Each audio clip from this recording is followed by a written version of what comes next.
Não ensine a criança a adoecer. Primeira parte, reavaliação do sistema de crenças com relação à saúde, doença e cura. Para que as crianças aprendam a valorizar a saúde ao invés da doença, é inevitável questionar alguns conceitos e paradigmas culturais. É lei de progresso. Viver no presente segundo conceitos de ontem paralisa o lucro existencial, paz, harmonia, alegria. Toda vez que o progredir cede lugar à estagnação, à dor e ao sofrer, funcionam como alavancas para impulsionar. As leis que regem a vida são as mesmas ontem, hoje e sempre, imutáveis.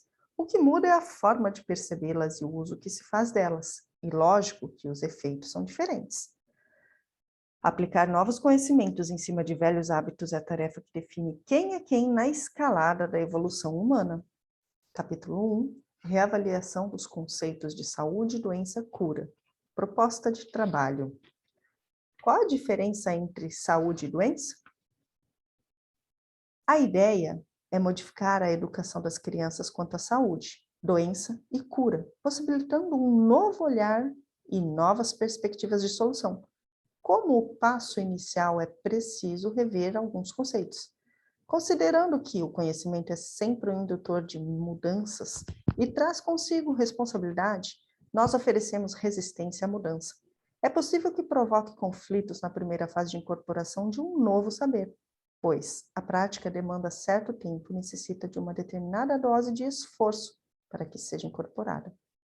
Cuidado com culpas e remorsos, pois sempre fazemos o melhor dentro das possibilidades de cada momento.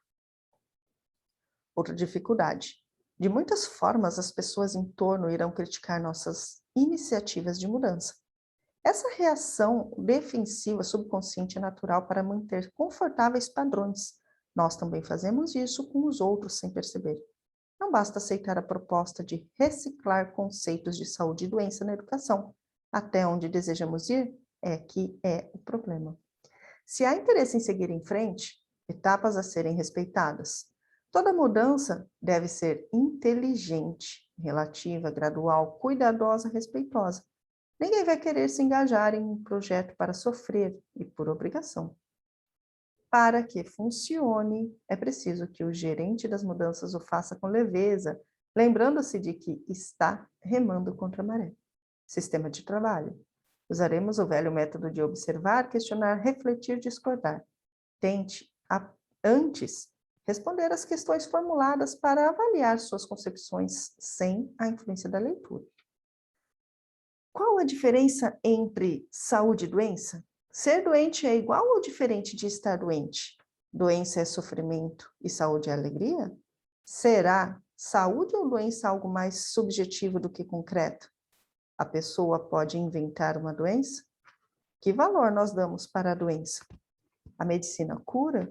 Qual a importância da doença em nossas vidas? Qual a origem da doença? Deus tem algo a ver com essa doença? O que gerou a indústria da cura? De quem é a responsabilidade? As crianças doentes são vítimas? Qual o papel dos agentes externos? De que forma a criança pode ser responsabilizada? Quem pode curar? Jesus cura? Vamos então aos questionamentos. Qual a diferença entre saúde e doença? Esse questionamento pode parecer gozação, mas não é. O conjunto de crenças do indivíduo é que vai nortear o entendimento. O que um percebe como uma doença grave, outro nem percebe.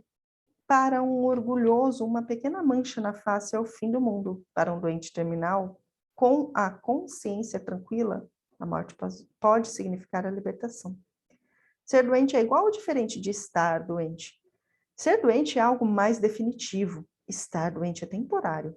Quem se acha doente ou pensa ser, está com sérios problemas, pois ficará imobilizado, permitirá ser assaltado por pensamentos de que está condenado a sofrer. Doença e sofrimento. Doença é sofrimento e saúde é alegria? Como explicar o fato? Algumas pessoas infelizes e sofredoras perambulam pelas especialidades médicas e não se encontram nada que justifique o seu sofrer. Ao passo que noutras são encontradas doenças e mesmo doentes são alegres e úteis. Será saúde ou doença algo mais subjetivo do que concreto? Nem sempre é possível identificar de forma concreta as queixas do doente. Qualquer estado doentio sempre começa no sistema pensar e sentir, depois é refletido no corpo. A pessoa pode inventar uma doença? Esse fato é mais comum do que se pode imaginar. Apenas é preciso que fique claro que não é um mecanismo consciente proposital. Quem inventa uma doença aprendeu a fazer isso e não é fingida, mentirosa ou cara de pau. Antes que qualquer invenção se torne uma realidade concreta, foi algo abstrato, um pensamento, uma idealização ou um aprendizado, seguido de ação repetida, muitas vezes incontáveis. Que valor nós damos para a doença? Saúde não é importante até que se perca. A cultura, quanto ao assunto, dá valor mínimo para ele e máximo para a patologia. Isso é aprendido na infância. Esse tipo de crença induz as pessoas a tentarem aproveitar a vida segundo o gozo dos sentidos e a usar e abusar de todos os tipos possíveis de prazeres, enquanto se tem saúde, apressando a chegada da doença. Essa filosofia também ajuda a crer que a origem das enfermidades é um sistema de sorte-azar, destino. Deus quis ou deixou de querer, o que contribui para que não nos responsabilizemos pela vida. Isso cria um paradoxo. As pessoas ficam tão preocupadas em arranjar recursos para comprar a cura, se vierem a ficar doentes, que acabam adoecendo com a ajuda dos excessos e do estresse para provisionar o futuro com uma segurança ilusória. A medicina cura, outro fator que contribuiu para valorizar a doença é a crença de que cabe à medicina curar ou salvar a sua vida e a vida das pessoas. Se a cura é terceirizada, não pode haver uma educação voltada para manter o estado de saúde ou prevenir, pois os educadores profissionais dependem da existência dela e dos doentes. A prevenção desloca-se para coisas ou roteiros que possam ser vendidos. Qual a importância da doença em nossas vidas? Aprendemos tanto a dar valor para as doenças que parte do tempo é usada para falar a respeito delas. Em muitos locais, a doença é o assunto principal. Algumas pessoas não são mais capazes de manter uma conversa sem falar de suas doenças, sem manifestar suas queixas. Qual a origem da doença? Estou doente? Quem é o responsável? Um vírus, uma bactéria, um mapa genético, o estresse, minha família, a morte de alguém, perdas financeiras? É possível que encaremos a doença como fatalidade que independe da vontade e da conduta. Questão de sorte e azar, destino, catástrofes, dramas, estresse, enfim, algo que não depende de nós. Gostamos da sensação de impotência com relação a ela, como se esse tipo de atitude pudesse nos livrar da responsabilidade. Deus tem algo a ver com essas nossas doenças? O fator Deus. A crença em Deus é um paradoxo incrível. Acreditamos que seja o Criador Supremo de todas as coisas, eterno, infinito, não tem começo nem fim, amoroso e justo. No entanto, é ao mesmo tempo causador de dores, doenças, alegrias, tristezas. Se nós estamos alegres, graças a Ele. Se doentes ou em sofrimento, dizemos que assim o quis, que assim seja.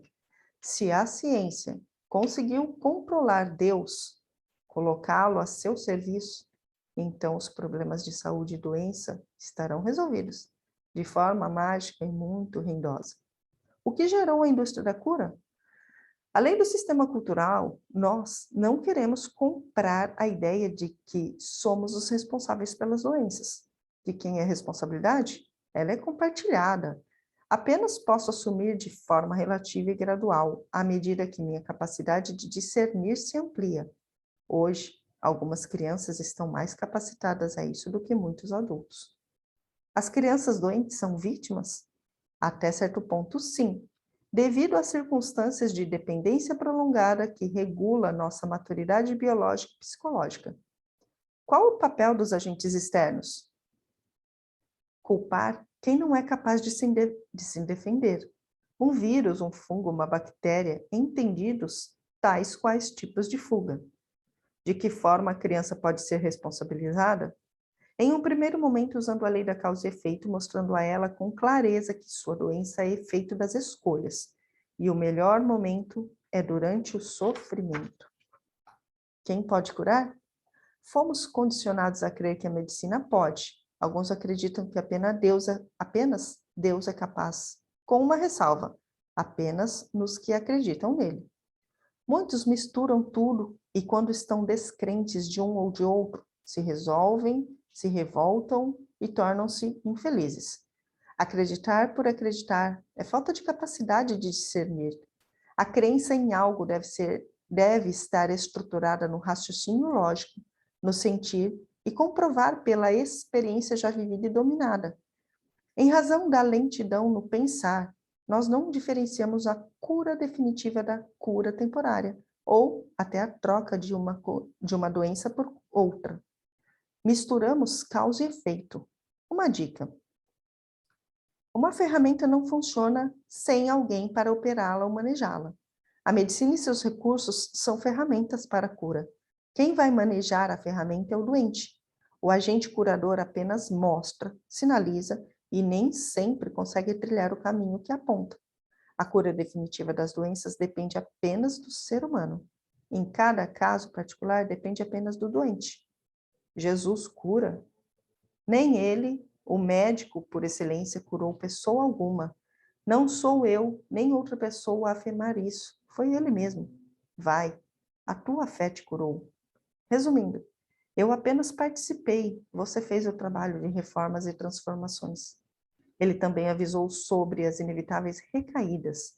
Vai, não peques mais.